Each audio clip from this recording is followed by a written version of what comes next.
The Moon's Secret Kingdom. The Key in the Attic. Leo was no ordinary kid. He spent his days exploring, collecting strange objects, and dreaming of adventure. One stormy night, while searching through his grandfather's attic, he found an old wooden chest. Inside, among dust-covered books and maps, lay an ancient silver key. The key shimmered under the moonlight, as if it were alive. Something about it felt powerful. Engraved on its surface were strange symbols, glowing faintly. Leo had no idea what it was for, but he knew one thing: this key was meant for him, a door to the moon. That night, unable to sleep, Leo held the key tightly as he gazed at the full moon. Suddenly, a beam of light shot from the key, forming a swirling silver portal. His heart pounded. Without thinking, he stepped through. The next moment, Leo found himself standing on the moon, but it wasn't like anything astronauts had described. Instead of barren rock, he saw glowing rivers, floating islands, and a vast sky filled with shimmering stars. The moon was alive. The talking animals. As he wandered through this breathtaking world, Leo heard voices whispering. Turning, he saw an owl staring at him with golden eyes. "You finally arrived," the owl hooted. "The moon has been waiting for you," Leo gasped. "You can talk?" "Of course," said a sleek fox appearing beside him. "But we don't have time for questions. The darkness is spreading." "What darkness?" Leo asked. "The shadow eclipse," said a small rabbit, hopping forward. "It's stealing the moon's light, and soon our world will be lost forever." The shadow eclipse. The animals led Leo to a magnificent castle made of moonstone. There, he met Queen Selene, the guardian of the moon's kingdom. "The key you hold is the last of its kind," she explained.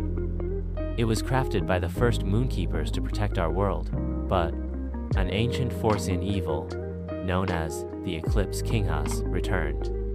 He feeds on light, and soon he will consume everything." Leo looked down at the key. "But what do I do?" "The key unlocks the light core," the queen said. "The only thing that can stop the Eclipse King, but reaching it won't be easy. Journey to the light core."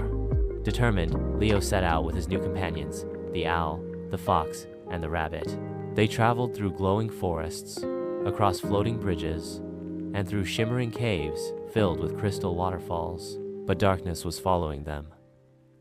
Shadow creatures, servants of the Eclipse King, attacked at every turn. Leo learned that the key could create shields of light, but it drained his energy. The closer they got to the light core, the stronger the shadows became. The Eclipse King's trap. At last, they reached the lunar heart, the hidden chamber where the light core was kept. But the Eclipse King was waiting. A massive figure of pure darkness with glowing red eyes rose before them. "You cannot stop the eclipse," he growled. "The moon's light belongs to me." Leo gripped the key. He had no idea how to fight such a being. The queen's words echoed in his mind. "The key unlocks the light core." Unlocking the light. With a deep breath, Leo thrust the key into the heart of the light core. The chamber exploded with golden light, pushing back the darkness. The Eclipse King roared as beams of energy shattered him piece by piece, until he was nothing but dust. The moon's glow returned. The rivers sparkled. The floating islands rose higher, and the kingdom was safe once more. The return home. Queen Selene thanked Leo, offering him a choice: stay and become a guardian of the moon, or return home. Leo thought for a long time. As much as he loved this world, he knew Earth needed him too. "Keep the key," the queen said. "One day, the moon may call you again." With a final goodbye, Leo stepped through the portal.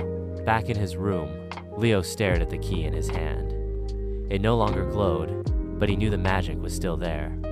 One day, he would return, and next time, he would be ready for whatever mystery the moon had in store.